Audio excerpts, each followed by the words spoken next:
Hi, this is Blair Pleasant. I'm in beautiful La Jolla at the UCStrategies UC Summit, and I'm with Jim Davies, CTO of Mitel. And Jim, you gave a great presentation earlier, so tell us what some of the key takeaways are for the reseller and consultant audience. Sure, so the core of the presentation was talking about Mitel's experience in cloud, and particularly teasing out some of the key underlying factors that have led to some pretty spectacular growth for us. So can you expand a little bit about the cloud and what some of the takeaways are that you'd like people to understand? Sure, and some of it has to do with how you technically offer a cloud solution.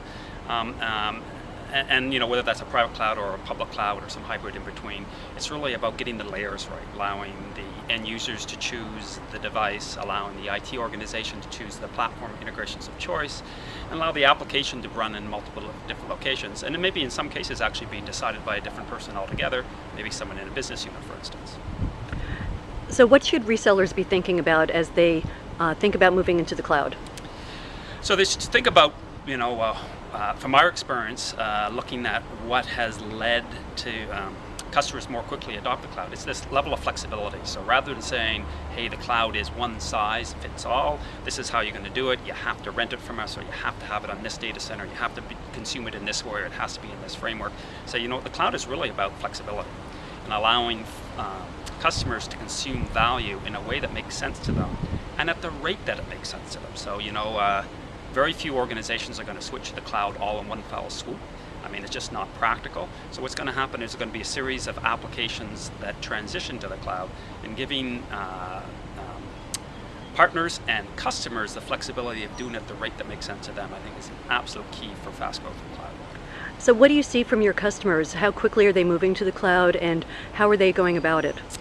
So we've currently see about, of our 1.1 billion in revenue of our business, about 100 million, so about 10% is cloud revenue, which is, and we're quite clean about how we carve that out. So it's if you understand that that only includes essentially the recurring software revenue and the services tied to that. It doesn't include the set hardware, it never includes any capitalization. And that's not booking value, so that's actually money that we're drawing from customers in the year. So that's from essentially nothing 3 years ago, that's quite a spectacular growth. Well, I know you're a CTO, but do you know how your partners are making money selling cloud, because they're not selling the hardware and the equipment anymore, so how are they making their money? So it's, you know, the cloud business is not a new business per se. It's really a different way of consuming something that people have consumed all along. So it's not creating new value, it's a different way to consume it. So a customer will choose to buy or put on premise, you know, the traditional sort of PBX model, or they'll subscribe to it on premise or in the cloud. So the difference is not so much whether you get paid or how you make money, but it's the how you get paid. And for most partners, their costs are recurring. You know, you have salaries to pay, you have commissions to pay, and the cloud, once you get over a certain point of transition, and then for us we find the 10% number is about that point where resellers get the idea that, oh, I can make this work, just like maintenance revenue. Do you see a point where companies like Mitel won't be selling premise-based equipment? No time soon. Right. So I mean, even if you look at the most rabid, excited folks around the cloud in the UC space, you know, they're saying maybe 30-40% of the customer base will be cloud in 5 years from now, which means, you know, 60-70% will still be buying in a more traditional form factor on premise.